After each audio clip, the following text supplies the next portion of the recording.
Picture this, a luxury yacht, champagne flowing, the golden Miami sunset, and then a kick. One brutal kick that sends a pregnant woman plunging into the Atlantic Ocean while her best friend films everything, laughing. Her billionaire husband watches her drown, doesn't jump in, doesn't call for help, just watches. Then the yacht speeds away, leaving her to die in the dark water. But here's what he didn't know. The ocean had other plans. A haunted fisherman pulls her from the waves at dawn. She gives birth in the back of a truck. And while her husband declares her dead and throws a memorial service, while he steals her $500 million trust fund and takes custody of her newborn son, she's building a case, piece by piece, recording by recording. Until one night, at his charity gala in front of 500 guests and live cameras, a dead woman walks back into his life. And what happens next? Let's just say the ocean gives back what it takes. And revenge, when it comes, is ice cold. This is the true story of Elena Hartford, the woman who drowned, the woman who survived, and the woman who made sure the truth couldn't stay buried. Stay with me until the end, because the twist you're not expecting, it's not just about justice. It's about what happens when someone thinks they've erased you and you erase them back. If you're here for stories about people who refuse to stay down, who fight back when the world counts them out, hit that like button right now. Drop a comment telling me where you're watching from. And if you want more stories about survival, justice, and the moment the villain realizes they've lost, subscribe and turn on notifications, because trust me, you don't want to miss what's coming next. Now, let's dive into the night Elena Hartford learned that some ghosts don't rest. They get even. The screen glows in the darkness. 8 seconds that will break the internet. A phone camera captures golden hour sunlight washing over a yacht deck. Well-dressed people dance with champagne glasses catching the light. The footage is shaky, vertical, intimate. Someone is arguing near the railing. A woman's voice cuts through the music. "How could you do this to us?" The man's reply is cold. "Us? There is no us anymore." Then movement, sudden and brutal. A foot connects with her bare chest. She falls backward over the railing, arms flailing uselessly. The sound of her body hitting water echoes even through tiny phone speakers. The crowd gasps. The camera drops, catching a flash of red dress before the video cuts to black. Within hours, the clip spreads like wildfire. CNN anchors furrow their brows over it. Fox News debates whether it shows an accident or something darker. Posts a dozen theories. Twitter explodes into tribal warfare, hashtags trending in opposite directions. Justice for Elena. Richard Voss is a monster. Fake news. The digital mob forms and reforms, never agreeing on anything except that they cannot look away. At a press conference, billionaire tech CEO Richard Voss wipes away tears. His silver fox good looks are perfectly disheveled for the cameras. "Elena is the love of my life," he says, voice breaking at precisely the right moment. "This tragic accident, I can't lose her. Please, if anyone has seen her, if anyone knows anything." He trails off, covering his face with his hands. The performance is flawless, but the cameras did not show everything. They did not show what happened after the splash. They did not show the woman fighting for her life in the cold Atlantic. They did not show her survival. And they certainly did not show her revenge. 6 months earlier, Elena Hartford stood in her marble bathroom, holding a pregnancy test with shaking hands. 2 pink lines. Positive. She was 32 years old, a former corporate attorney who had given up her career at Morrison & Steele when Richard convinced her their family needed her at home. Now that family would grow. She practiced in the mirror. "We're going to be parents." Her smile was genuine, full of hope she would later recognize as naive. That same night, she arrived at Richard's home office with takeout from his favorite restaurant. She paused outside the door when she heard his voice, sharp and urgent. He was on the phone. "I need access to that trust fund now. The audit is in 3 months. If they see the real numbers, I'm finished." A pause. "No, she won't sign voluntarily. We need another option." Elena's blood turned cold. Her trust fund, $500 million inherited from her father, Admiral James Hartford, a decorated Navy hero who had died 3 years ago. The money came from his pension investments in real estate holdings, carefully managed over a lifetime of service. It was supposed to secure her future, provide for her children, honor his legacy. She backed away from the door quietly, heart pounding. The next morning at breakfast, she tried to sound casual. I heard you on the phone last night. What did you mean about my trust fund? Richard looked up from his tablet, his expression smoothly transitioning from surprise to gentle concern. Sweetheart, you're being paranoid. Pregnancy hormones. I was talking about a client's trust. It sounded like, are you calling me a liar? His voice sharpened. After everything I've given you, this house, this life, everything? Elena felt herself shrinking. No, I'm sorry, you're right. She watched herself in that moment as if from outside her body, saw how easily she backed down, how quickly she doubted her own ears. Her fatal flaw had always been this, the need to keep peace, to avoid conflict, to make everyone happy except herself. Richard smiled and kissed her forehead. It's okay, baby. The pregnancy is making you emotional. That's normal. She nodded and said nothing about the test still hidden in her purse. 2 weeks later, Elena met friends for lunch at the country club. She was laughing at someone's story when a familiar voice called her name. Elena, oh my God, you're glowing.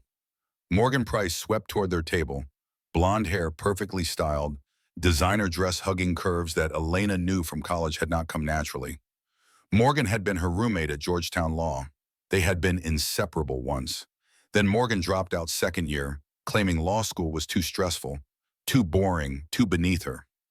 Now she made a living as an influencer, posting luxury lifestyle content to 2.1 million Instagram followers. They hugged. Elena's embrace was warm and genuine. Morgan's smile did not quite reach her eyes. You're so lucky, Morgan said, touching Elena's stomach with manicured fingers. Perfect life, perfect husband, perfect everything. The camera in Morgan's mind was always rolling, always comparing, always keeping score. What Elena did not know was that Morgan had been keeping a scrapbook of her life since college. Photographs carefully collected from social media, articles about Elena's legal career before she gave it up, wedding announcements, everything Elena had that Morgan wanted, including Richard. That night in Richard's penthouse, Morgan arrived wearing a dress she had bought specifically because Elena had posted a photo wearing something similar months ago. Richard poured them both expensive wine. She suspects something, Morgan said. Richard's jaw tightened. Then we accelerate the timeline. The anniversary cruise.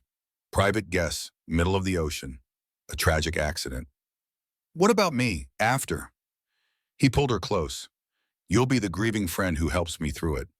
Then we'll see. Morgan kissed him, desperate and hungry. I can be her. I can be better than her. Richard smiled. He did not tell Morgan that she was simply a tool, as disposable as Elena. He did not tell her that after he secured the trust fund, there would be another tragic accident. He had learned from the best business sharks in Silicon Valley, always eliminate your partners before they can betray you. June 15th arrived with perfect weather. Richard's 80-foot yacht, Lady Luck, gleamed white against the blue Atlantic. They motored 20 miles off the Miami coast with 32 guests aboard. All of them were Richard's people. Voscor Industries employees, paid influencers, wealthy friends who owed him favors. Elena helped the staff, trying to calm her nerves. She had felt strange all week, some instinct whispering warnings she could not name. Morgan arrived last, making an entrance as always. She wore a dress nearly identical to Elena's, just a different color. Elena noticed and felt her stomach turn. By late afternoon, Richard called everyone to the deck. Elena thought he might announce the pregnancy. Instead, he smiled at the crowd and said, I have an announcement. I'm in love. The words hung in the air like poison. He pulled Morgan forward and kissed her deeply, deliberately, obscenely. Phones came out immediately. Everyone filmed. This was content. This was drama. This was the modern world where nothing existed unless it was recorded. Elena stood frozen. The deck tilted beneath her, though the water was calm. She heard babble, whispers, nervous laughter. Someone behind her said, Is this part of the entertainment? She pushed through the crowd. Richard, what are you doing? He looked at her with eyes gone completely cold. What does it look like? I'm done pretending. Pretending I'm pregnant with your child. Morgan stepped forward, and Elena saw something terrible in her former friend's face. Triumph. He doesn't love you, Elena. He never did. You were just convenient. Morgan, you're my friend. I was never your friend. Morgan's voice was flat, final. I was your understudy, and now I'm the star. The crowd pressed closer, phones recording every moment. Elena felt 32 sets of eyes on her, all of them strangers suddenly, all of them witnesses to her humiliation, or accomplices to her murder. She would wonder about that later. Richard, please, can we talk privately? He shoved her away. Don't touch me. Someone handed him a champagne bottle. He drank deeply, liquid courage for what came next. Though Elena would learn later it was not courage at all, just the final dissolution of whatever thin veneer of humanity he had maintained. I trusted you both, she whispered. Richard's voice rose. That trust was worth $500 million. But I think we're done here. He moved toward her. The crowd instinctively backed away, creating a circle like spectators at a dogfight. Elena stepped backward, her heel catching the raised edge of the deck near the railing. What happened next took less than 3 seconds, but Elena would relive it in slow motion for months. Richard's face showed cold calculation. His $3,000 Italian leather shoe lifted, connected with her chest above her swollen belly with brutal force. The sound was a dull thud that cut through the music like a gunshot. Her body jerked backward. Her hands grabbed for the railing and found only air. She saw shock, betrayal, and terrible understanding flash through her mind in the heartbeat before gravity claimed her. She fell backward, the blue sky flipping to become the darker blue of the ocean rushing up to meet her. The splash swallowed her scream. On the yacht, the crowd stood in stunned silence. One woman screamed. A man rushed to the railing. Someone call the Coast Guard! Richard ran to the edge, his face a mask of panic. Elena! Oh God, Elena! But he did not jump in. His expensive shoes stayed planted on the dry deck. No one jumped in. They all just watched. Hidden in the cabin, Morgan filmed through the window. Her phone had been recording since the argument started. She whispered to the camera, "Did you see that? Oh my God, did I get it?" She checked the screen, smiled at what she saw, then seemed to remember herself. The recording stopped. Below in the water, Elena struggled. The impact had stolen her breath. Water closed over her head, filling her nose and mouth with salt and terror. Her lungs burned. She clawed upward through the green darkness and broke the surface, gasping, "Help, please!" But the yacht's engines were already roaring to life. She watched the white hull pull away, people still lining the rail like spectators at a parade. No one dove in, no one threw a life preserver. They just watched her bob in the wake like a piece of debris. Storm clouds gathered on the horizon. Elena tried to swim toward the distant shore, but it was impossibly far. Waves grew larger. Her dress, a beautiful pale blue silk Richard had chosen that morning, tangled around her legs like seaweed. Like a shroud, her strength failed quickly. Pregnancy and panic were a deadly combination. She went under, came up gasping, went under again. Underwater, her hand found her belly. She felt movement. Her baby was still alive, still fighting. That gave her the strength for one more push toward the surface. She broke through, screaming into the wind and rain that had begun to fall. But the yacht was gone. She was alone. Lightning flashed in the distance. Thunder rolled across the water like drums at an execution. She went under a final time. The camera of her mind captured everything in crystalline detail. The light fading above her lungs surrendering, her eyes closing against the salt and the darkness. The ocean cradled her gently, rocking her between life and death, as if considering which gift to give. Dawn broke gray and cold over the Atlantic. Captain Luke Brennan worked his crab pots with practiced efficiency, barely noticing the beauty of sunrise painting the clouds pink and gold. He was 55 years old, weathered by decades on the water, his face a map of squint lines and sun damage. A gray beard covered his jaw. A Navy anchor tattoo on his forearm had faded to blue ghosts.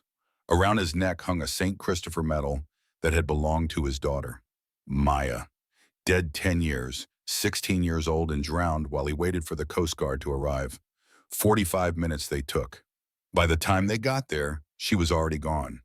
Cold and blue and beyond saving. Luke had been a Coast Guard rescue swimmer once, retired 8 years ago when the nightmares got too bad. Now he ran Brennan Charters, a small fishing and tour boat operation out of a coastal town 40 miles north of Miami. Tourists in summer, commercial fishing the rest of the year. It was a living, barely. The radio played news while he hauled up empty pots. Coast Guard searching for Elena Hartford Voss, 32, pregnant, fell from yacht yesterday evening. Husband Richard Voss offers $100,000 reward for information. Luke barely listened. Rich people and their drama. He pulled up another pot, empty, cursed under his breath, moved to the next buoy. That was when he saw the debris field, champagne bottles floating like messages in bottles, a life vest, expensive women's shoes, and then tangled in the life vest, a body face down in the water. Jesus Christ. For a moment, he was back 10 years, seeing Maya's body pulled from the water, her lips blue, her eyes open and unseeing. He blinked hard. The flashback released him. He motored closer, hands shaking. Hooked the life vest gently with his gaff and pulled the woman aboard. She was blue-white, lips the color of concrete. Not breathing, no pulse. Luke had done this drill 1,000 times in training and failed the only time it mattered. His hands moved automatically, muscle memory taking over where his mind wanted to freeze. Chest compressions. Breathe into her mouth. The flashback tried to return. Maya's dead weight, the desperate pumping, the knowledge that he was too late. Not again, he growled. You don't get to die on me. He pumped harder, counted, breathed, pumped. His arms burned, sweat dripped into his eyes despite the cool morning air. Elena convulsed. Seawater erupted from her mouth. He turned her on her side and she vomited, coughing violently. Her eyes fluttered open, unfocused and terrified. My baby, she whispered, barely audible. Luke's hand went to her belly. Movement, a kick against his palm, like a small fist knocking to get out. Still fighting, he said. You both are. The radio squawked. All vessels, be advised, search continuing for Elena Hartford Voss. Last seen 20 miles offshore. Any information should be reported immediately. Luke looked at the woman, looked at the radio, made a decision that would change both their lives. He turned the radio off. His internal monologue ran like this. The Coast Guard took 45 minutes when Maya went over.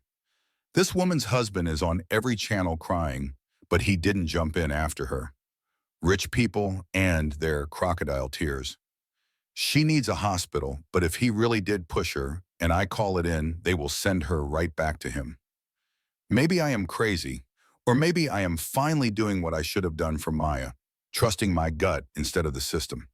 He started the engine and headed north, away from Miami, toward his cabin on an isolated stretch of coast. The woman drifted in and out of consciousness. He wrapped her in emergency blankets and checked her vitals every few minutes. Pulse weak but steady, baby still moving. At the cabin, he carried her inside like she weighed nothing. Adrenaline made her light, or grief made him strong. He could never tell the difference. The cabin was small, one bedroom, a living area with a wood stove, a kitchenette. Rustic was the polite word. Poverty was more accurate. He laid her on his bed, the only one, and piled more blankets on top. Started a fire in the stove, checked her vitals again, found a photo on the wall. Him and Maya, both smiling, taken on the same boat 7 years before she died. Back when he still believed the ocean was beautiful instead of treacherous. I couldn't save you, he told the photo. Maybe I can save her. He poured whiskey with shaking hands and sat in the chair by the bed, watching the woman breathe, wondering what the hell he had just done, wondering if this was rescue or kidnapping, wondering if there was even a difference anymore. 2 days passed. Elena woke occasionally, confused and frightened. Luke fed her water and broth, checked the baby's movement, told her to rest. She asked no questions. She was too weak, too traumatized, too deep in shock. On the television, Richard Voss appeared on Good Morning America, tears streaming down his handsome face. Elena is the love of my life. This accident, this terrible accident, I can't lose her, please. If anyone has seen her, anything at all.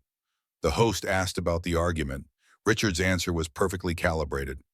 We had a disagreement. Married couples do. But I would never harm her. She is carrying our child. Social media exploded. Hashtag bring Elena home trended. Morgan posted a photo of herself looking sad. My best friend is missing. Elena, please come home. The comments were full of prayers and support, but Morgan also posted to her close friends list a champagne glass photo with the caption, New Beginnings, deleted after 10 seconds. Not fast enough. Screenshots live forever. On the third day, Luke was watching the news when a new story broke. Detective James Cooper, lead investigator, stood before microphones. We are treating this as a missing person case, possibly endangered. However, her mental health history is concerning. Luke sat up straighter.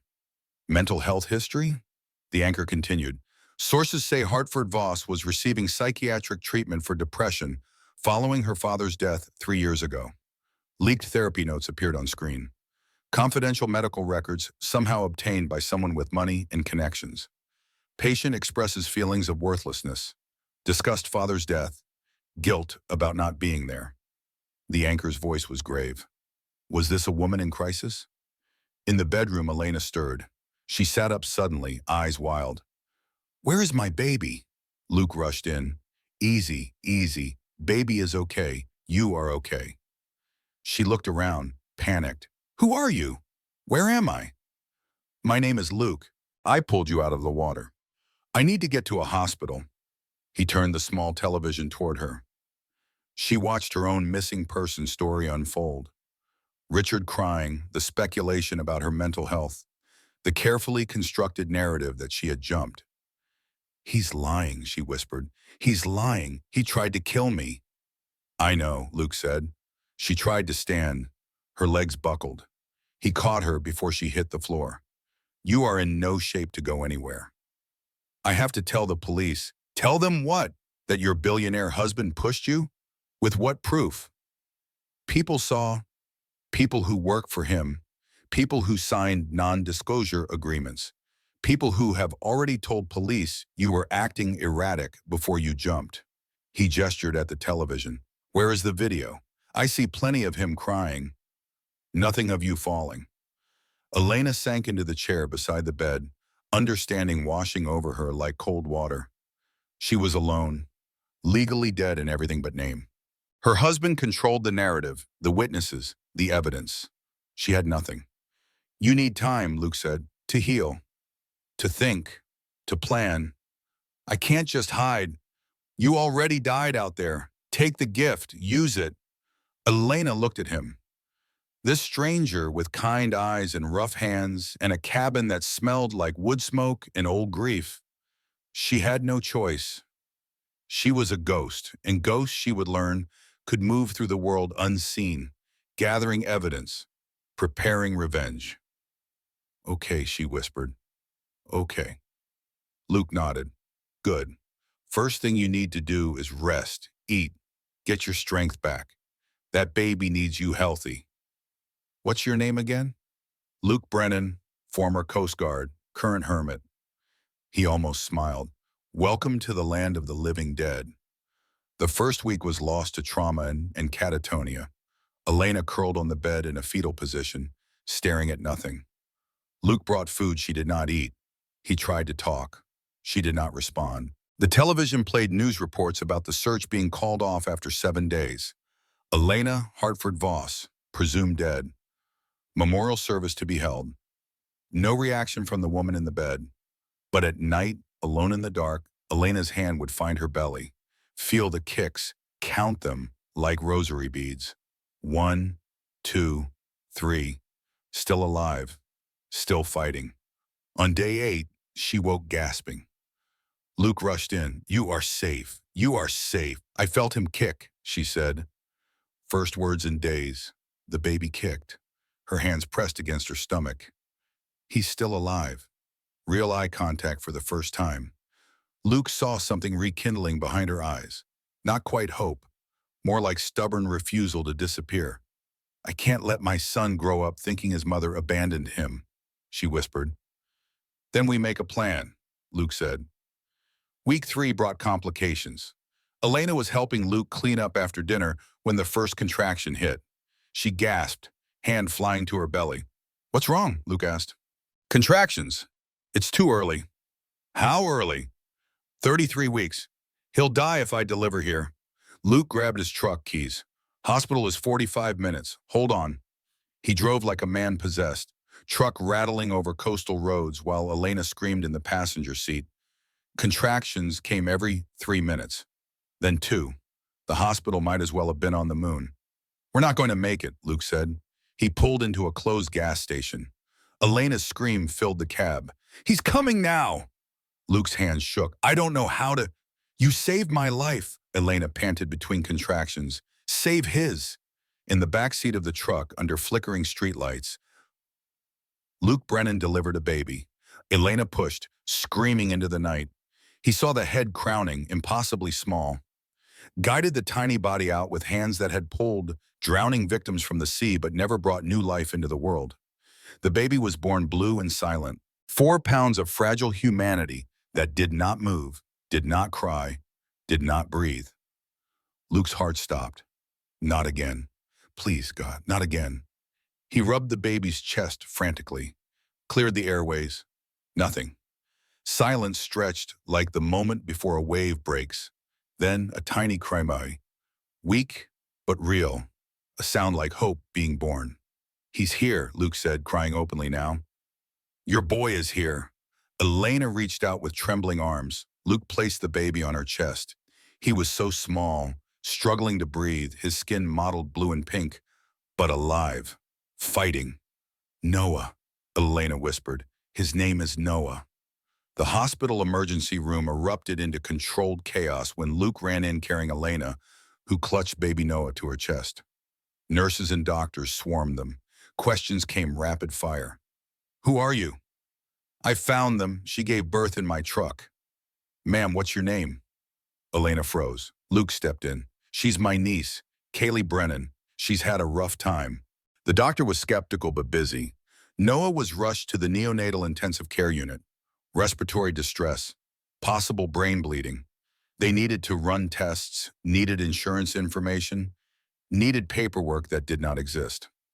"I'll handle it," Luke said, though he had no idea how. Elena passed out from exhaustion and was admitted herself. When she woke, Luke sat beside her bed, looking older than his 55 years.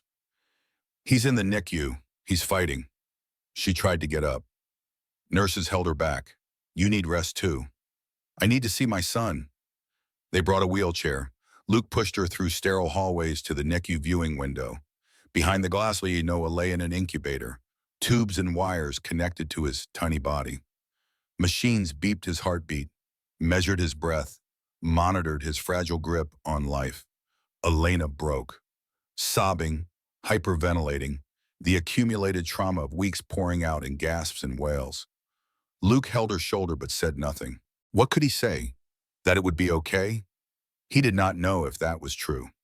"I brought him into this," Elena said when she could speak again. "My husband tried to kill us, and now he might die anyway because I'm too afraid to tell anyone who I am. If you tell them, Richard gets custody, hospital calls him. You lose Noah forever." "But what if he dies and never knew his mother loved him?" Luke had no answer. They sat in silence, watching the baby breathe. In the waiting room later, Elena saw television, another Richard Voss press conference. This time he stood behind a podium, looking dignified in his grief. "It is with deep sorrow to announce we are holding a memorial service for my beloved wife Elena. Though her body has not been recovered, the Coast Guard assures us she is at peace now. I will raise our child, if he survives, in her memory." A reporter asked, "Mr. Voss, when is your wife's due date?" 2 months from now. "But I have been told, due to the trauma, if the baby survived the ocean, he may not survive birth. I am preparing for every outcome." Elena watched numbly as the news continued. In related news, Hartford Voss's $500 million trust fund will transfer to surviving spouse Richard Voss after a 60-day waiting period, as no body has been recovered. There it was, the real reason. The endgame laid bare. She was not a wife, not a person, not even a problem. She was $500 million floating dead in the Atlantic, while Richard played the grieving widower and planned his next yacht party. Elena wheeled herself to the hospital chapel. It was empty, thank God. She could not have handled a priest right now, someone trying to comfort her with platitudes about divine plans. She stared at the altar and let herself rage. I don't even know if you're there. Dad used to say you were. But if you were, why did you take him? Her voice echoed off the walls. Why did you let Richard do this? My son is dying. I'm dead. And the man who tried to murder us is on TV playing the victim. Her voice broke. I can't fight him. I'm too weak. I'm too broken. Screaming now. I can't do this anymore. She collapsed from the wheelchair, crumpled on the floor, all strength gone. Luke found her there, small and shaking. He knelt beside her. Come on, let's get you back. Just leave me here. I'm already gone anyway. Her voice was dead, empty, a ghost speaking from beyond caring. Luke grabbed her shoulders, forcing her to look at him. 10 years ago, my daughter went overboard during a storm. I radioed Coast Guard. They said, stay put. Help is coming. I waited. 45 minutes they took. When they got there, they pulled her out. Blue, cold, gone. His eyes were wet, but his voice stayed steady. For 10 years, I thought I should have jumped in. I should have saved her myself. But I followed the rules. I trusted the system, and I lost her. He shook Elena gently. I'm not losing you, and you are sure as hell not losing that boy. Your father was Navy. He taught you to fight. So fight. Elena stared at him through tears. How? I have nothing. You have the truth, and you have time. He thinks you're dead. That's your weapon. Something shifted in Elena's eyes. Not hope yet, but something harder. Anger, maybe, or purpose. She nodded slowly. Luke helped her back into the wheelchair. They returned to her room in silence. Outside the window, the sun set over the parking lot in shades of orange and red. Beautiful and indifferent to human suffering, the way nature always was. That night, while Luke slept in a waiting room chair, Elena lay awake staring at the ceiling. In her mind, she began building a plan. Step 1, survive. Step 2, get Noah healthy.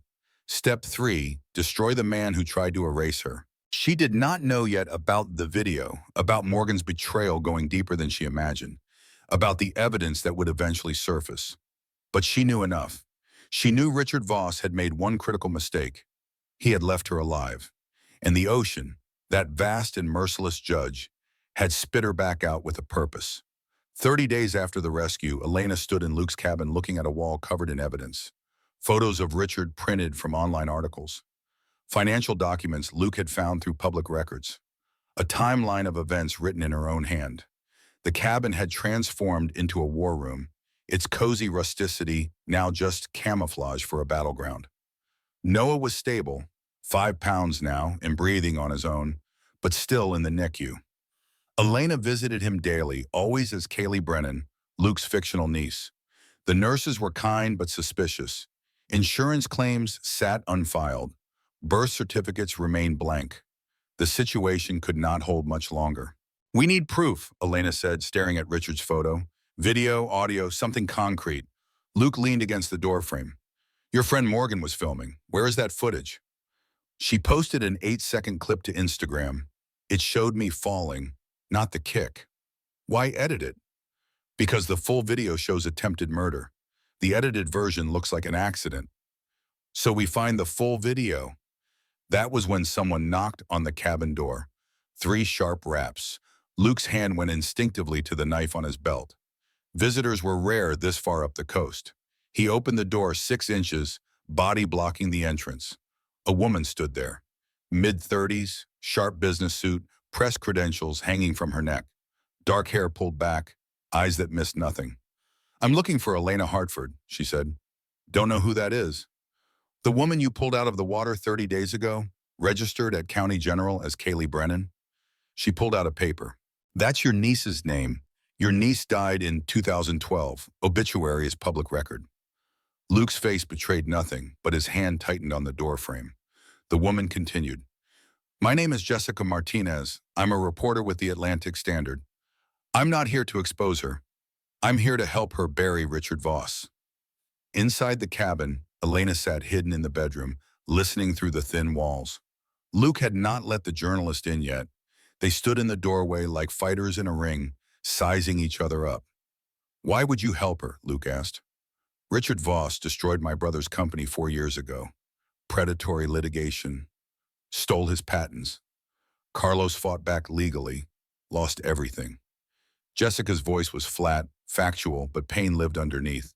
He killed himself 2 years ago, pills and vodka. Left a note saying he couldn't live, knowing his life's work made Richard rich. She pulled out a folder, thick with papers. I've been investigating Richard for 2 years. Financial fraud, employee intimidation, non-disclosure agreements, covering up harassment. But I can't touch him. He's too powerful, too connected. Louder now, knowing Elena could hear. But if his dead wife came back with evidence of attempted murder, that changes everything. Elena emerged from the bedroom. She looked different than her society photos. Hair unwashed, face bare of makeup, wearing Luke's old sweatshirt. But her eyes were sharp. What do you want? Elena asked. An exclusive. When you take him down, I break the story. And what do I get? Jessica smiled, but it was not a kind expression. It was the smile of someone who had learned to weaponize pain. A journalist who knows how to control the narrative. Someone who wants him destroyed as much as you do. They sat at Luke's small kitchen table. 3 people bound by grief and anger, planning revenge over instant coffee. Elena laid out her needs. Custody of my son. Proof Richard tried to kill me. My trust fund returned.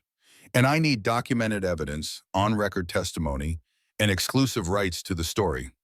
No story until Noah is safe. Deal. Luke asked the practical question. How do we find the video? Jessica's smile widened. Morgan's an influencer. Everything uploads to cloud. We get access to her accounts. How? I know a hacker. 2 weeks later, in a cramped apartment in Brooklyn, a man named Kyle sat surrounded by monitors. Early 30s, brilliant, morally flexible. He traced Morgan's digital footprint like a hunter following tracks. She deleted the Instagram post, but it auto-backed up to 3 places: iCloud, Google Photos, and Instagram's server. His fingers flew across keyboards. Need passwords, but she uses the same one for everything. Want to guess? What is it? Jessica asked. Elena Hartford, 2019. In the corner, Elena felt her skin crawl. That's the year I got married. She's obsessed with you, Jessica said. Kyle continued digging. Wait, there's something else. Her phone auto-uploaded to a shared cloud with her ex-boyfriend's account. They never unlinked it after they broke up. Jessica leaned forward. Find him. Tyler Banks was not hard to locate. He tended bar at a tourist trap in South Beach, bitter and broke. Jessica approached him during a shift, ordered a drink she did not want, and laid it out plain. Morgan cheated on you with Richard Voss. Broke up over text, right? Tyler's jaw tightened. Yeah, what's it to you? She still has access to your shared cloud, and there's a video in there that proves she helped commit murder. Holy shit. Jessica slid her phone across the bar, showing news articles about Elena's disappearance. Give me access to that account, and I'll make sure everyone knows you're the one who brought her down. You'll be famous. Book deals, interviews, the whole thing. Tyler thought about Morgan's last text. Found someone better, lose my number. He thought about 3 years together, ending in 7 words. He smiled, and it was not nice. Where do I sign? The video file was labeled MVI0842.movie, 3 minutes and 17 seconds. Kyle pulled it up on the main monitor. Elena, Jessica, and Luke gathered close, the cabin suddenly feeling too small for what they were about to witness. The footage started shaky, vertical phone video. The yacht deck in golden hour light. You could hear music, laughter, the clink of glasses. The camera found Richard and Elena near the railing. Their voices were clear. At the 45-second mark, Richard's words cut through everything else. You're worth more to me dead than alive. Elena watching now, tears streaming silently. Her on-screen self looked so naive, so vulnerable. She wanted to reach through time and shake that woman, tell her to run. At 1 minute, 20 seconds it happened. The kick. From this angle, you could see Richard's face, the cold calculation. You could see the force of impact. You could see Elena's hands grasping uselessly for the railing. You could see her fall backward and disappear. The video continued. Elena in the water, screaming for help. Richard watching from the deck, making no move to help. Just watching, letting her drown. At 2 minutes 30 seconds, Morgan's voice, barely audible over the wind. "Oh my God, did you get rid of her?" Richard's reply, calm as discussing the weather. "The ocean will." They both laughed. The video ended. The cabin was silent except for Elena's ragged breathing. Luke's hand was on her shoulder, steadying her. Jessica was already on her phone, typing notes. "That's it," Elena whispered. "That's everything." "We need authentication," Jessica said. "Metadata, forensics, multiple independent labs. Make it bulletproof." Over the next 2 weeks, Kyle worked his magic. 3 separate digital forensics labs examined the file. The results came back identical. Device ID matched Morgan's iPhone 12 Pro, registered in her name. GPS coordinates matched the yacht's location exactly. Timestamp was June 15th at 6:47 p.m. No edits detected. The file was pristine, untouched since creation. A forensic expert recorded testimony. "This video is authentic. It would hold up in any court in America." Elena held the documentation in shaking hands. "Now we have proof. Now we plan the release," Jessica said. But they did not know yet about Judge Thornton. They did not know about David. They did not know that Richard had moves left to play. The game was not over. It was just beginning. Week 10 brought Noah's release from the NICU, but it also brought impossible bureaucracy. The doctor stood with a clipboard going through discharge procedures. "He's strong enough to go home, but he'll need monitoring, medications, follow-up appointments." Elena, still playing Kaylee Brennan, nodded. "I can do that. You'll need insurance, legal guardianship papers." "I'm his mother." The doctor's face was sympathetic but firm. "Under what name? You haven't provided identification, insurance, or birth records. We need documentation before we can release him into your care." Luke intervened. "We'll get the paperwork." But both knew the truth. They could not register Noah without revealing Elena's identity. The hospital was growing suspicious. Time was running out. That night, Elena watched television news that made her blood freeze. Richard Voss has filed in probate court to have his missing wife declared legally dead after 60 days, citing presumption of death at sea. A legal expert appeared on the screen. If granted, Mr. Voss would gain full control of her estate and, if the child survives, sole custody as the biological father. Elena turned to Jessica, who had become a near constant presence at the cabin. "He's erasing me legally. We file a counter motion, prove you're alive. The moment I do, he'll know. He'll come for Noah." Luke's voice was hard, "So we move first, hard and fast." Jessica brought in attorney Marcus Blake, a civil rights lawyer with a reputation for taking on powerful defendants. He laid out the strategy in Luke's cramped living room. "We file 3 things simultaneously: emergency custody petition, restraining order, criminal charges for attempted murder. Bury him in paperwork." Elena leaned forward.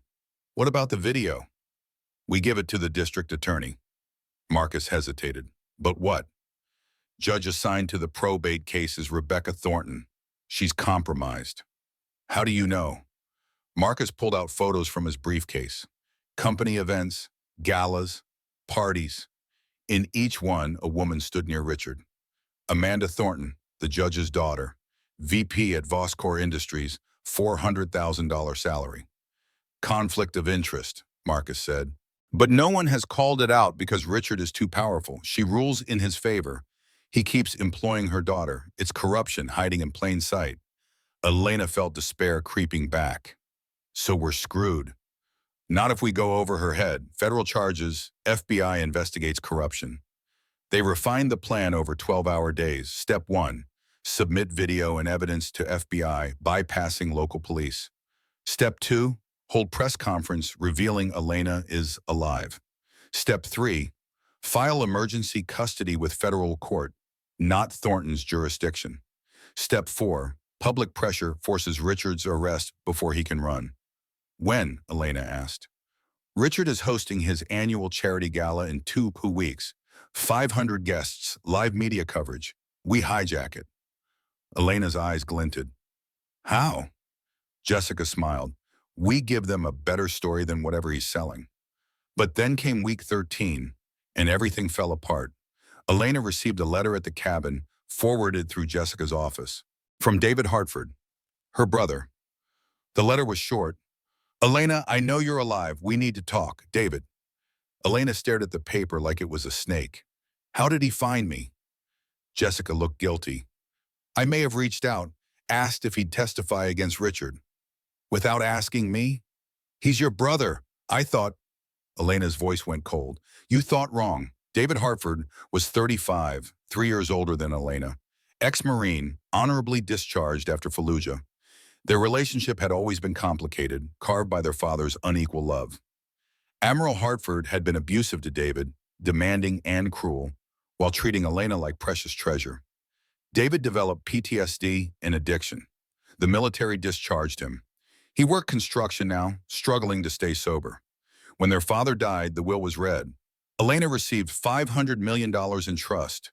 David received $10,000 and a letter telling him to make something of himself. 3 years later, David was still broke, still resentful, still his father's least favorite child, even from beyond the grave. Elena agreed to meet him at a public park, Luke watching from a distance. David looked older, tired, wearing construction clothes covered in drywall dust. They sat on a bench with 3 feet of awkward space between them. I didn't believe it when Jessica told me, David said, that you were alive. Are you disappointed? What? No, I'm glad, really. He struggled with words. I didn't come to your memorial. I know, because I didn't believe it either. Richard cried too much, fake tears. Elena softened slightly. Maybe he was here to help. Maybe blood still meant something. Will you help me? Testify against him? David pulled out a folded document from his jacket. His hand shook as he handed it over. Elena, I need you to know something first. She unfolded it, read, her face drained of color. It was testimony filed in probate court, sworn statement by David Hartford. The words swam before her eyes. Elena Hartford struggled with the mental health issues following father's death. She expressed suicidal ideation on multiple occasions. She was jealous and paranoid about her husband's success. I believe she jumped from that yacht intentionally. Elena looked up. Betrayal was too small a word for what she felt. It was more like the universe tilting sideways, gravity reversing, everything she thought was solid revealed as vapor. You did this? David's voice cracked. He offered me $2 million. Elena, I was broke. I'm sorry. She stood. You helped him erase me. I didn't think you were really dead. I thought he was just trying to access your money, not that he actually... Get away from me. David reached for her. She recoiled like he was on fire. Elena, please, get away. She walked back to Luke's truck, legs shaking. David called after her, but she did not turn. Luke started the engine and they drove in silence back to the cabin. Inside, Elena raged. She threw papers, kicked furniture, screamed until her voice gave out. Jessica tried to calm her. We can discredit him. Prove he was paid. He's my brother. A jury will believe him over me. Marcus on speakerphone agreed. She's right. Family testimony is powerful. This is very bad. Luke asked the question. What if he recants? Why would he? Jessica said. Elena's voice cut through the room, sharp as broken glass. Because Richard didn't pay him. If we can prove that, maybe David will realize he sold his soul for nothing. Jessica investigated, called in favors, tracked financial records, leaned on sources. 2 days later, she had the answer. David never received the $2 million. Richard's lawyers had drafted payment contingent on resolution of case. Legal speak for "will pay you never." Jessica confronted David at a construction site. He was on break, eating a sandwich that looked like it had seen better days. She laid out the evidence. Bank statements. The contract's fine print. Richard's smirk in legal language. He lied to you, Jessica said. David stared at the papers. I testified against my own sister for nothing. You can fix this. Testify that he coerced you, that he offered money and didn't pay. Help us prove he manufactures evidence. He'll sue me for perjury. Or you can watch your sister lose her son. Your choice, Adam. David put his head in his hands. He was 35 years old, a decorated veteran reduced to being a pawn in a rich man's game. He thought about his father, about always coming in second, about the $10,000 in the dismissive letter. He thought about Elena, his baby sister, who got everything he never did. But she had not asked for that. She had not chosen to be the favorite. I'll do it, he said quietly. I'll testify. We need you in 1 week. The gala. David nodded. He did not know if Elena would ever forgive him. He suspected she would not. But maybe, just maybe, he could do one right thing in a life full of wrong ones. That same week, on day 6, Elena was watching television at the cabin when breaking news interrupted programming. Judge Rebecca Thornton appeared on screen, standing at a podium. After careful review of evidence and testimony, I am ruling that Elena Hartford Voss is to be declared legally dead. Her trust fund will transfer to her surviving spouse, Richard Voss. Custody of her surviving infant is granted to the father. Elena's phone rang. The hospital. She answered with numb fingers. Miss Brennan, we need to discuss Noah's discharge. His father, Richard Voss, is here to pick him up. The phone fell from Elena's hand. She screamed, a sound of pure animal anguish. No, no, he can't. Luke grabbed the keys. We file the injunction now. Marcus on the phone. It won't process in time. He has legal custody. Elena collapsed, hyperventilating. I lost. He won. He took everything. They raced to the hospital, 45 minutes that felt like hours. Elena ran through the halls, Luke chasing her. Security tried to stop them. She shoved past, found the NICU, froze. Richard Voss stood there holding Noah. Time slowed. He turned, saw Elena, and his face went through a journey. Shock. Rage. Then, impossibly, he smiled. Hello, darling. I'd say I'm surprised, but I always knew you were too stubborn to die. Elena's voice came out strangled. Put down my son. Your son. According to the law, you're dead. This is my son. Security arrived. Ma'am, you need to leave. Elena lunged forward. I'm his mother. He tried to kill me. Richard's voice was calm, reasonable, the voice of a man in control. She's mentally unstable. I have custody papers. Please remove her. Elena tried to grab Noah. Luke caught her. Security surrounded them, escorting them out while Elena screamed and fought. Richard watched, holding the baby, smiling that terrible smile. In the parking lot, Elena crumpled to the ground, sobbing. Luke held her while she shattered into pieces. How? How do we get him back? She looked up at the hospital window where Richard stood visible, holding Noah like a trophy. I should have just drowned, Elena whispered. At least then Noah would have had a chance. Luke slapped her, gently but firm. Your father didn't raise a quitter. Elena looked at him with hollow eyes. My father's dead. My son might as well be. And I'm just a ghost. That was despair, peak number 2. The moment where everything seemed lost, where the villain had won completely, where our hero lay broken in a parking lot with nothing left but rage and grief. But sometimes that is when ghosts are most dangerous, because they have nothing left to lose. 1 week later, Elena sat in Luke's cabin in complete darkness. She had not eaten in days. The walls were still covered in evidence, timelines, photos, all useless now. Richard had Noah. The law was on his side. She was legally dead, practically powerless. Luke entered with food she would not eat. You need to eat something. What's the point? The gala is in 72 hours. We have the video. We have a plan. And he has Noah. Luke, it's over. He won. Luke left her alone. He knew this darkness. He had lived in it for years after Maya died. Sometimes people needed to touch bottom before they could push back up. That night, around 2 in the morning, Elena walked out of the cabin. Luke was asleep on the couch, empty whiskey bottle on the floor beside him. She moved quietly, took nothing with her except her father's Navy medal that Luke had given her weeks ago. She walked to the cliff where Luke had said he once stood, contemplating the same choice. The wind whipped her hair, the ocean crashed below, indifferent and eternal. She held the medal in her fist. You tried to take me once, she said to the water. Maybe you should have finished the job. She closed her eyes, leaned forward, felt the pull of gravity, the promise of peace, the end of pain. Don't you dare. She turned. Luke stood 10 feet behind her, fully dressed, clearly having followed her. Not sleeping after all, just waiting to see if she would do this. He walked slowly toward her. I know that cliff. I stood on it for 6 months after Maya died. How did you step back? I didn't. I jumped. Elena's eyes widened. Luke continued, voice steady as stone.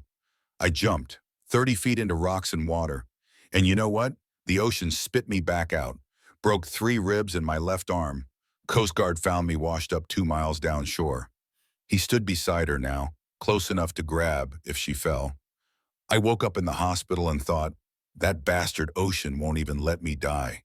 Then I realized maybe I wasn't supposed to. He looked at her. Your father saved 23 men in his career. He drowned saving number 24. You think he'd want you to quit now, after you survived the impossible? Elena's voice was small. I'm so tired, Luke. I know, but you don't get to rest yet. That little boy needs his mother. He doesn't even know me. Then let's make sure he does. Step back from this cliff, and let's go get your son. They stood there in the wind for a long time. Finally, Elena stepped back, not because she suddenly felt hope, not because the pain was less, but because sometimes survival is not about hope. Sometimes it is just about refusing to let the bastards win. They walked back to the cabin together. Elena's phone buzzed. Unknown number.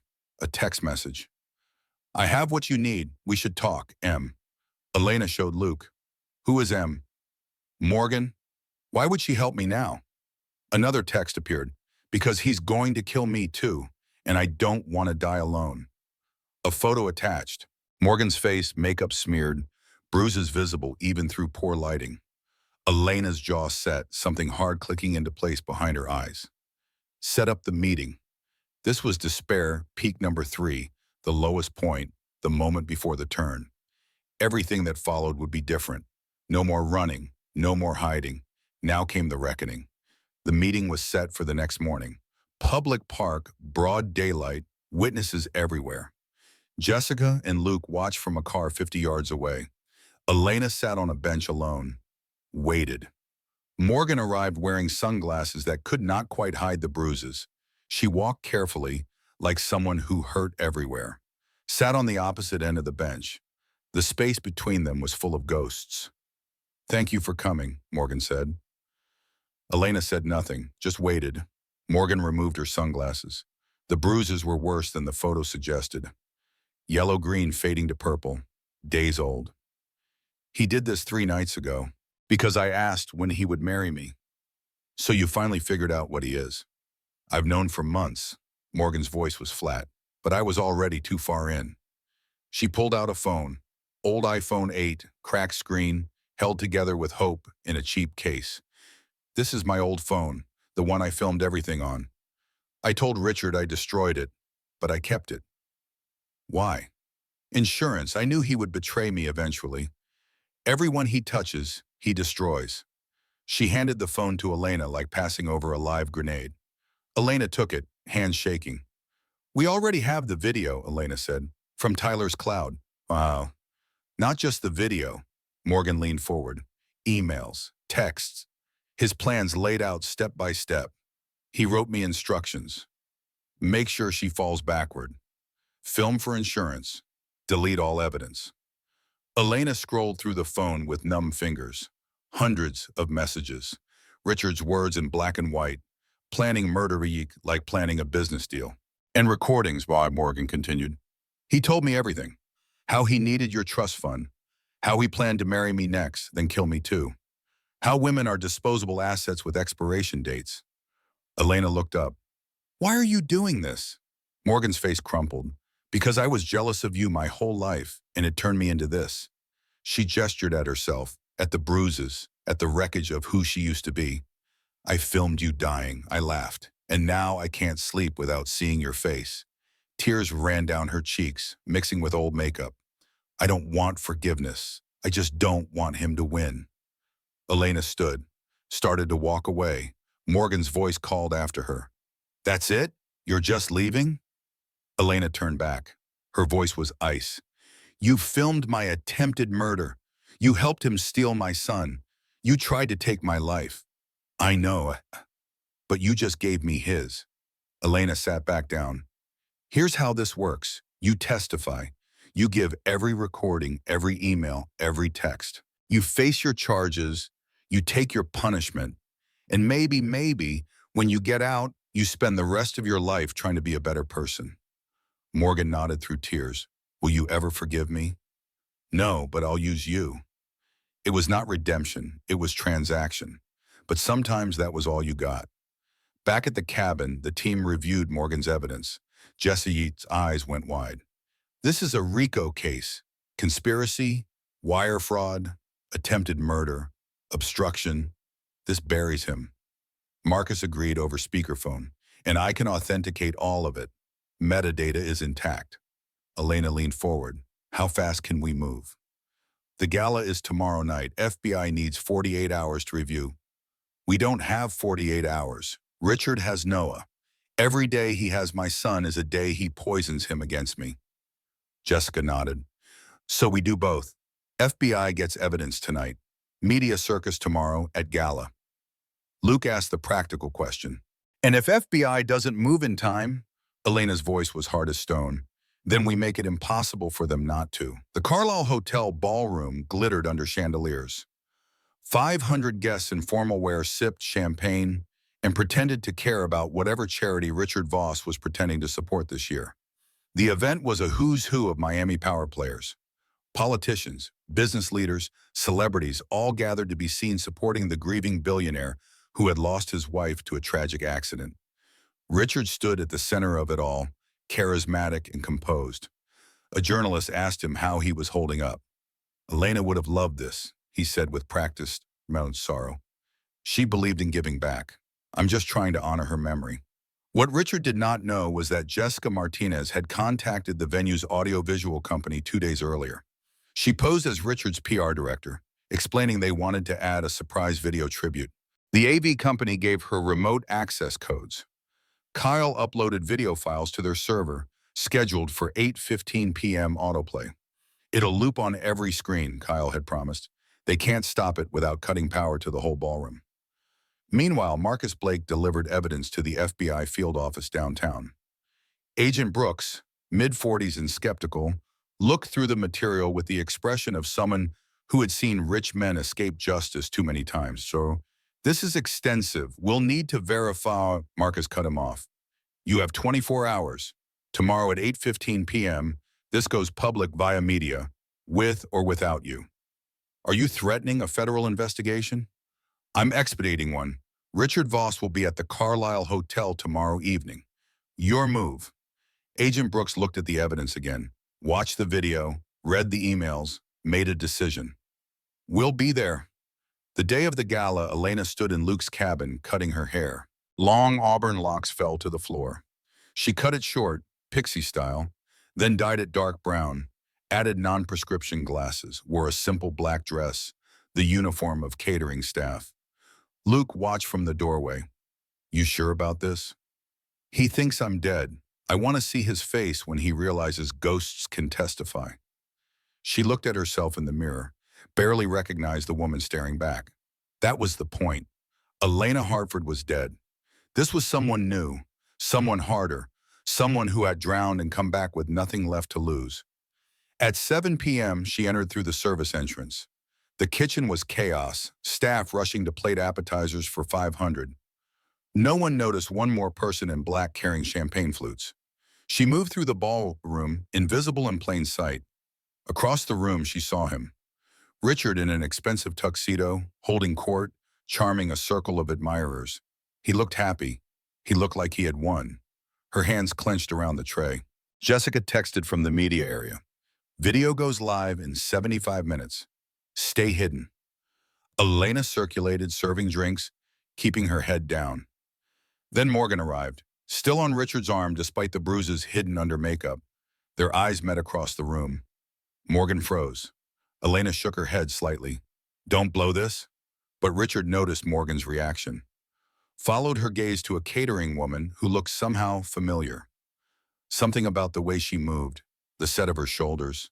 Elena turned away quickly, but the damage was done. Richard spoke to security. That woman. Get her name. At 8:10, security started moving toward Elena. She texted Jessica. I'm blown. Start now, so. Jessica in the media booth. Kyle, we're early. Go. Launching in 3, 2, 1.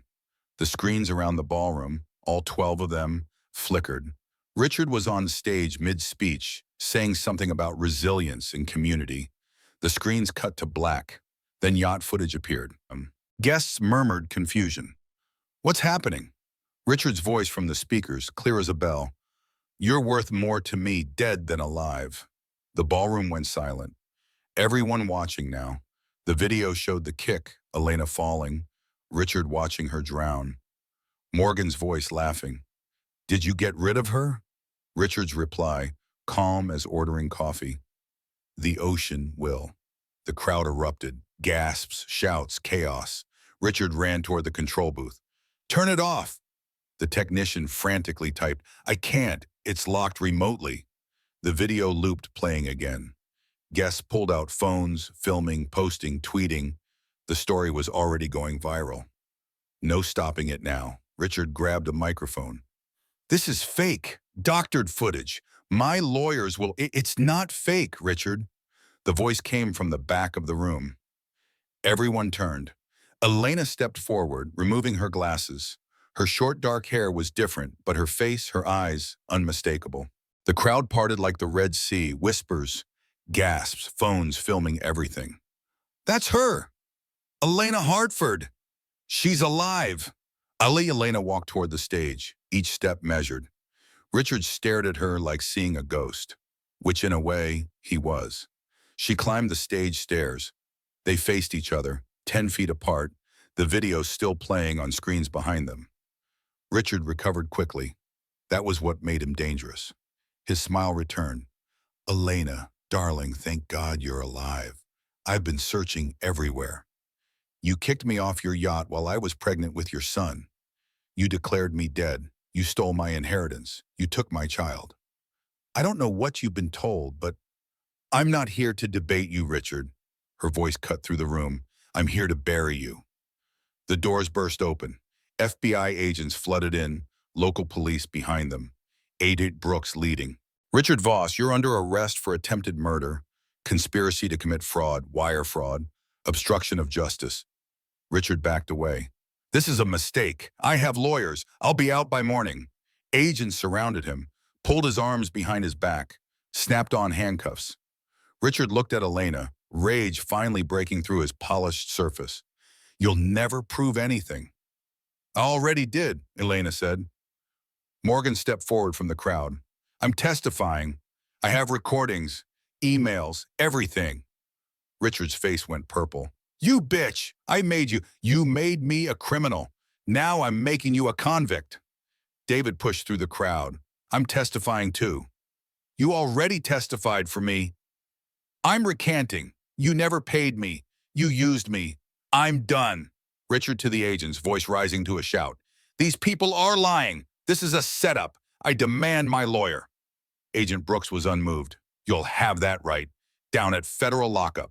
And they dragged him toward the doors.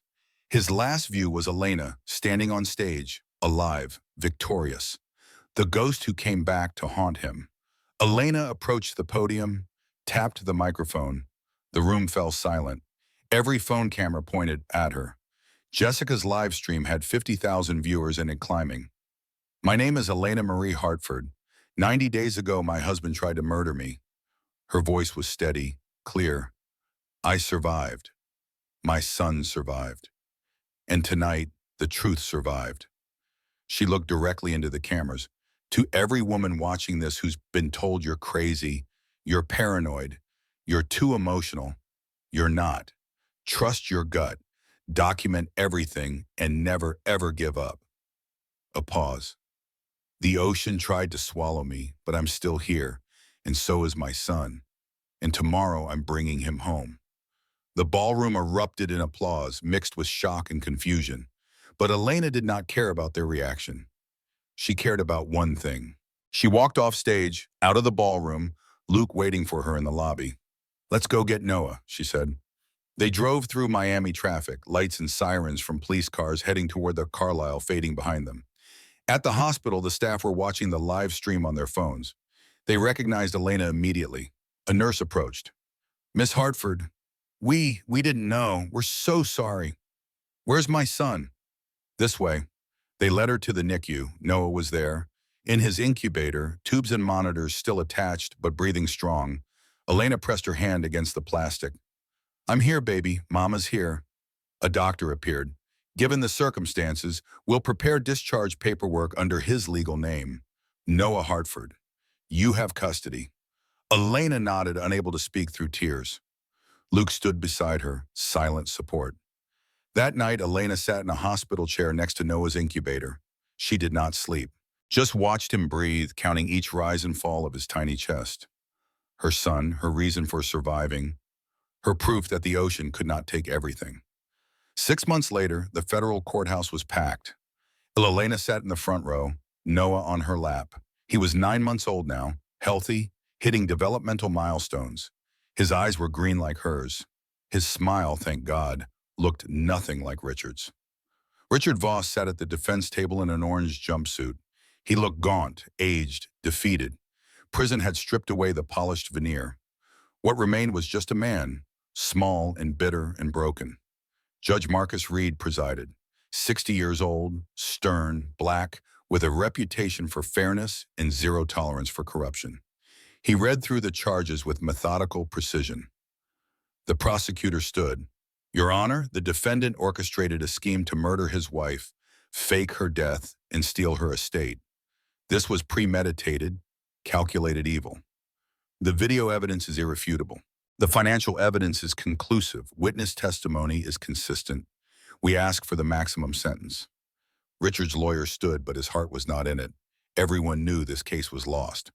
"Your Honor, my client expresses remorse for his actions. He requests leniency."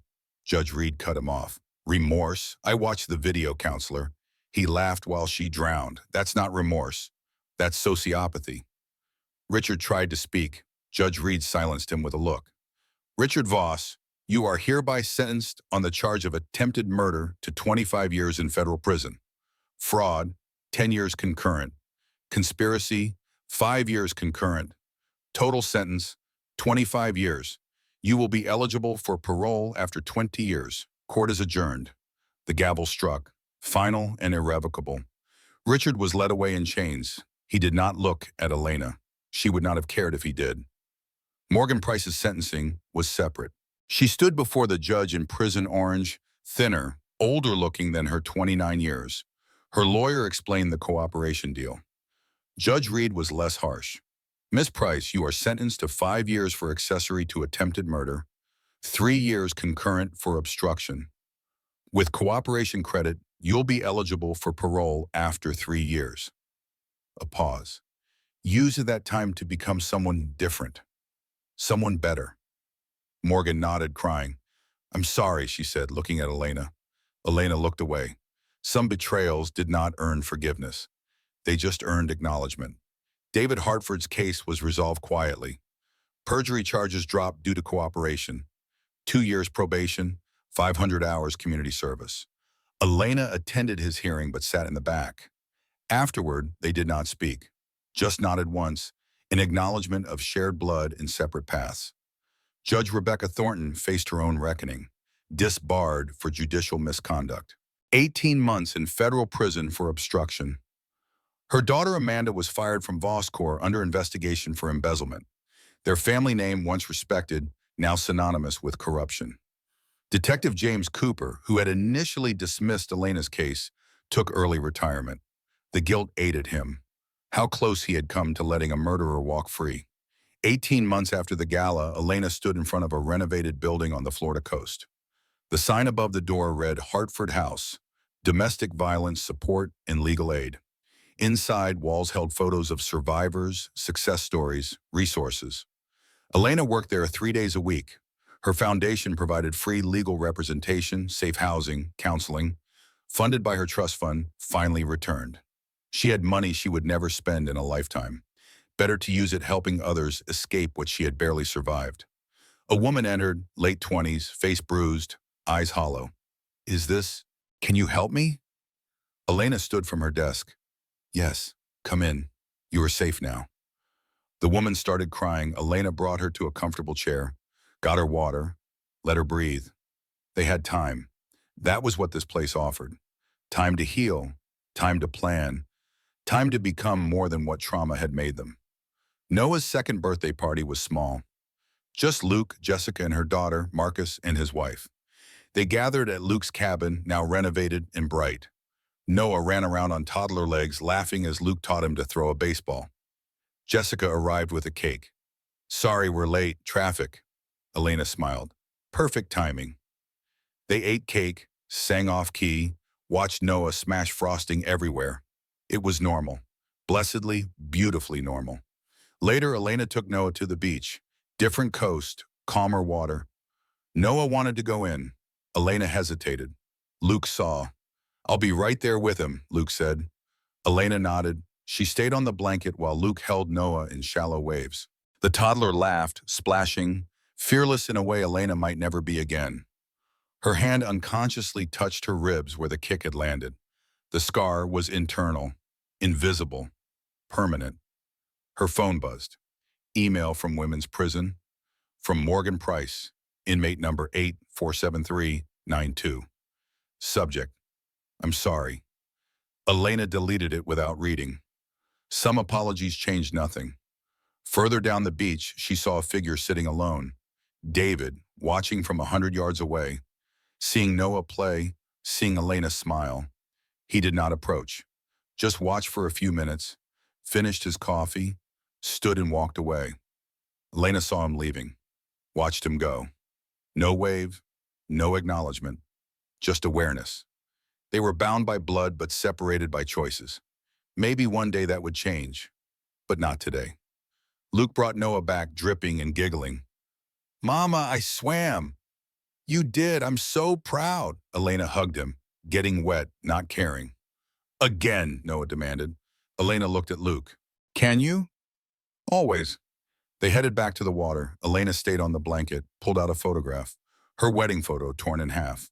Only her side remained. She had carried it for months, unsure what to do with it. Now she knew. She lit it with matches, let it burn in a small, contained fire. Ashes blew away in the wind, scattering across the sand. Symbolic, perhaps. But symbols mattered when you had survived the impossible. The final shot would be cinematic if this were a movie. Camera-wide, beach at sunset. Elena sitting alone on a blanket. Luke and Noah playing in distant waves. Her face not happy, not sad. Peaceful. A harder peace than she had known before. Earned through survival rather than given through innocence. Her voice, a memory from courtroom testimony, played over the scene like narration. People ask if I've forgiven him. I haven't. If I've healed, I'm trying, if it was worth it. A pause. Look at my son. The ocean took everything from me, but it gave me back what mattered. My life, my son, myself. Another pause. Longer. That's enough. The sun set over the water in shades of orange and red. The waves rolled in, eternal and indifferent. Elena watched her son play, safe and loved and alive. She would never be who she was before. That woman had drowned. But maybe this new version, this survivor, this fighter, maybe she was better. Or maybe better was the wrong word. Maybe she was just real. Raw and scarred and true. The screen could fade to black here, showing text about domestic violence resources, hotlines, hope for anyone watching who needed to know they were not alone. But there was one more scene, one final moment. Prison visiting room. 2 years into Richard's sentence. The room was gray, institutional, designed to drain hope. Richard sat at a metal table, thinner, older looking than his 40 years. Prison had not been kind. Rich men did not fare well behind bars. A guard approached. Voss, you got legal mail. Richard took the envelope with hands that shook slightly, opened it. Divorce papers, finalized. He had refused to sign for 2 years. Elena filed anyway, got it done without his consent. The law, it turned out, was flexible when you had evidence of attempted murder. Attached to the papers was a photograph, Elena and Noah at the beach. The boy was smiling, healthy, beautiful. On the bottom, Elena's handwriting, "We're free now, you're not." Richard stared at the photo, hands trembling more now, his face a journey through rage, grief, denial, defeat. He had lost everything: money, freedom, reputation, son, and all because he could not control his arrogance for one afternoon on a yacht. He tore the photo in half, threw the pieces. They fluttered to the ground like confetti at a funeral. The guard watched, unmoved. "Visiting hours are over, Voss." "I never had visitors," Richard said. His voice was hollow. "I know." Richard was led back to his cell. 8 by 10 feet, concrete and steel. 23 more years of this, if he lived that long, if he wanted to. He sat on his bunk and stared at the wall, thought about the yacht, the ocean, the moment he decided his wife was worth more dead than alive. Thought about Morgan, David, Judge Thornton, all the people he had used and discarded. Thought about Elena's face as she fell backward off the deck. How he had expected fear but saw understanding. She knew in that moment that it was not an accident, that he had planned this, that she married a monster who wore a human face. He thought about his son, growing up without knowing him, growing up with Elena's stories, Luke's guidance, the legacy of survival rather than wealth. And Richard Voss, billionaire, visionary, killer, understood something true. He had won every game his whole life, made millions, married beautifully, charmed the world. But the one time he tried to cheat death itself, death sent him a message written in salt water and broken bones. You cannot kill the ocean, and you cannot kill someone the ocean decides to save. He lay back on the bunk, closed his eyes, counted years until parole like counting life sentences. 23 more springs, 23 more winters, 23 more birthdays for a son who would never call him father. The ocean had taken everything from Elena, but it had given her back what mattered. Richard had taken nothing but given everything away. His freedom, his future, his name, all for $500 million he would never spend. He laughed once, bitter and broken. The sound echoed off concrete walls and died quickly, just like everything else he had ever touched. 5 years after the gala, Elena Hartford stood at a press conference. The room was full of cameras, journalists, advocates. She was 37 now, older, wiser, carrying scars that did not show in photographs. "Today I'm announcing an expansion of Hartford House," she said into the microphone. "We're opening 20 more locations across 15 states. Free legal aid, safe housing, and counseling for domestic violence survivors. No one should have to face what I faced alone." Questions came rapid fire. She answered them with practiced calm. How was she doing? As well as could be expected. How was her son? Thriving, thank you. What would she say to Richard if she could? She paused at that one, thought about it honestly. Nothing. He's not owed my words. He's owed his sentence and silence from those he tried to erase. After the conference, she drove to the coast. Noah was 7 now, in first grade, smart and kind and nothing like his father. He stayed with Luke today, the man he called Grandpa. Elena needed this time alone. She walked to the same beach where she had burned her wedding photo years ago, stood at the water's edge. The ocean rolled in, steady and eternal. She thought about the day she fell, the terror of drowning, the certainty she would die. She thought about Luke pulling her from the water, about Noah being born in the back of a truck, about Morgan's bruised face and David's hollow apology, and Richard's smile as security dragged her away from her own son.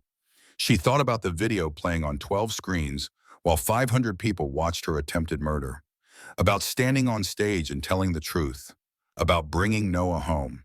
Some people asked if she ever wanted revenge, as if justice was not enough, as if 25 years in prison was somehow insufficient payment for attempted murder. But Elena understood something they did not. Revenge was easy, justice was hard. Revenge was a bullet, quick and final. Justice was a slow tide, wearing down even the hardest stone, reshaping coastlines, rewriting stories. Richard would spend 25 years learning what it meant to be powerless, to be trapped, to be at the mercy of a system that did not care about his name or his money or his charm. He would learn what she had learned in the ocean, that death is cold and patient and does not negotiate. And when he got out, if he got out, he would be 70 years old. No company, no fortune, no son, just a name that made people's faces harden with disgust. He would spend his remaining years as a ghost, haunting his own ruins. That was justice. Slow, thorough, complete. Elena looked at her watch. Time to pick up Noah from school. She turned from the ocean and walked back to her car. Behind her, waves crashed and retreated, the eternal rhythm of things that cannot be stopped. She thought about a question Noah had asked last week. Mama, why don't I have a daddy like other kids?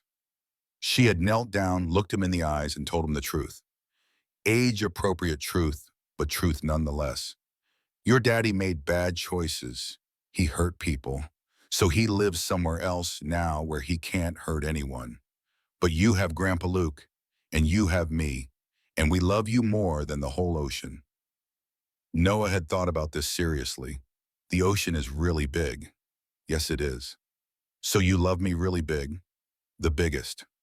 He had hugged her then, fierce and tight, and Elena felt something she had not felt in years. Not happiness, exactly, not peace, something harder and more honest. Contentment, maybe. The knowledge that she had survived, and more than that, she had built something good from the wreckage. Hartford House had helped 3,000 women in 5 years. 3,000 lives changed. 3,000 people who did not have to drown alone. That evening, Elena sat on her porch while Noah did homework at the kitchen table. The sun set over the water, painting everything gold. Her phone rang. Jessica Martinez. They still talked occasionally, though Jessica had moved to New York for a position at the New York Times. The story she broke about Richard had indeed won her a Pulitzer. Hey, Jessica said, did you see the news? Which news? Morgan got out today, served 3 years, got parole for good behavior.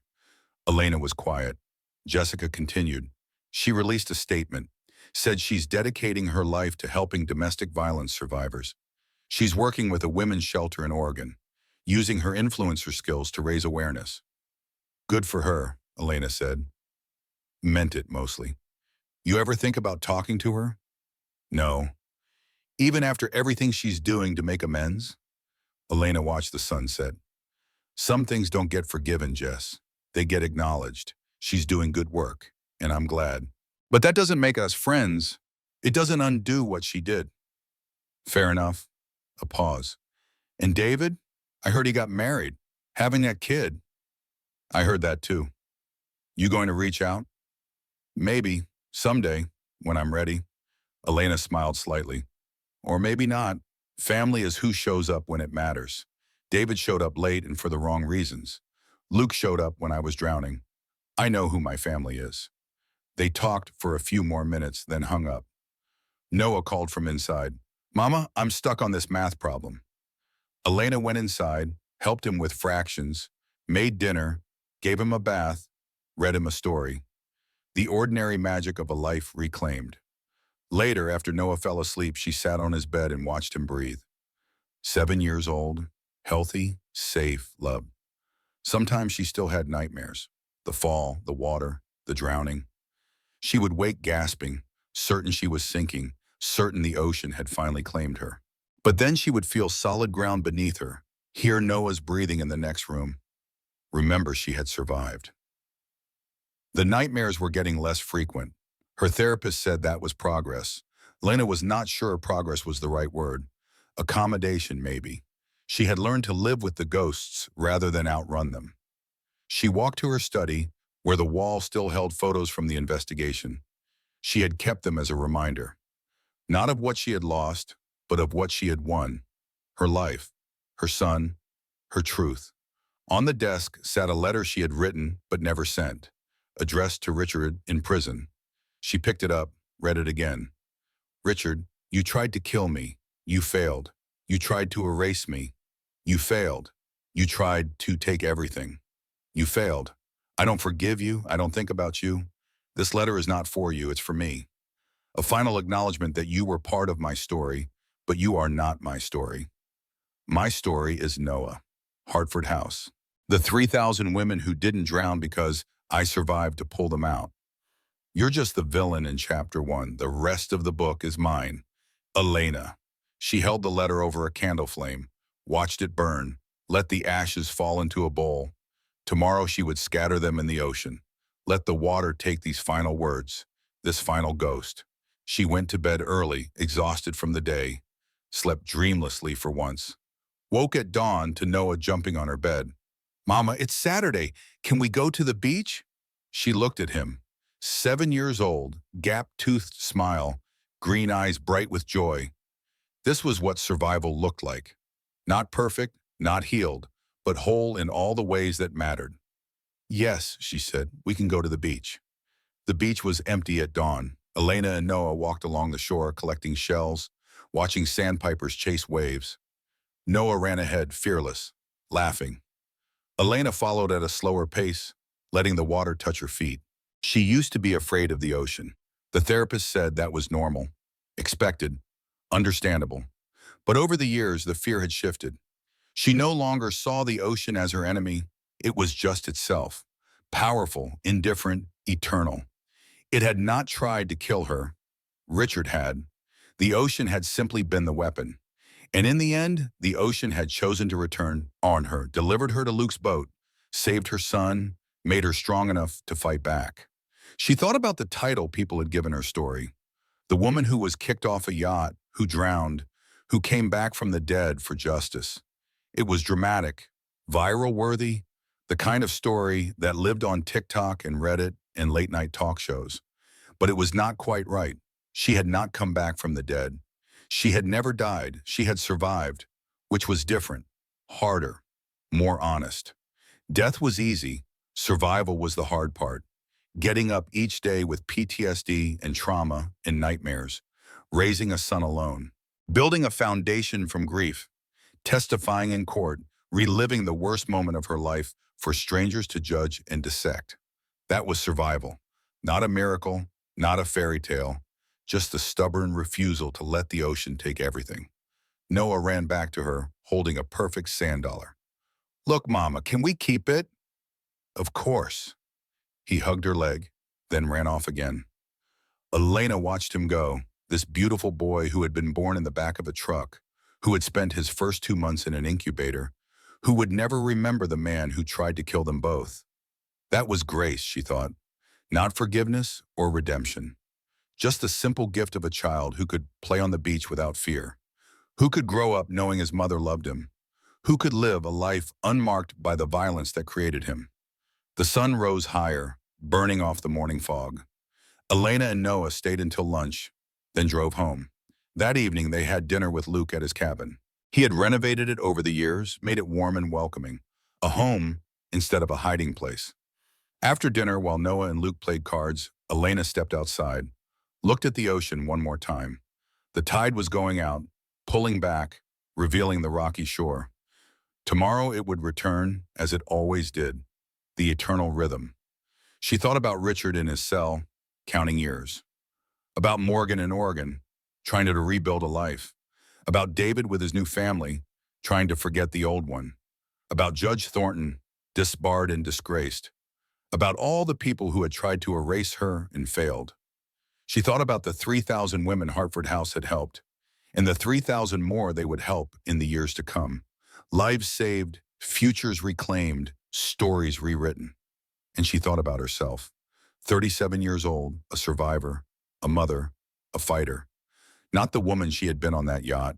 That woman was naive, trusting, too quick to doubt herself. She had drowned that day in a way. What came back was something else. Something forged in salt water and trauma and the fierce determination to live. Lena Hartford had died on June 15th, but someone stronger had been born in the back of Luke's truck. And that someone was still here, still fighting, still winning. The ocean stretched to the horizon, dark and vast and full of secrets. It had tried to keep her. Instead, it made her stronger. She whispered into the wind, words only she could hear. Thank you. Not to Richard, not to the people who had hurt her, to the ocean, to Luke, to every force that had pushed her to survive rather than sink, to her own stubborn heart that refused to stop beating even when death would have been easier. She went back inside. The cabin was warm, full of laughter. Noah won the card game and Luke pretended to be devastated. They ate ice cream, watched a movie, fell asleep on the couch in a pile of blankets and contentment. And somewhere in a prison cell 2,000 miles away, Richard Voss stared at concrete walls and counted the years until a freedom that would mean nothing, surrounded by the ghosts of choices he could never unmake. The tide had turned. Justice was slow but certain. And Elena Hartford, who had been kicked off a yacht and left to drown, who had been erased and stolen from and betrayed, had done the impossible. She had survived.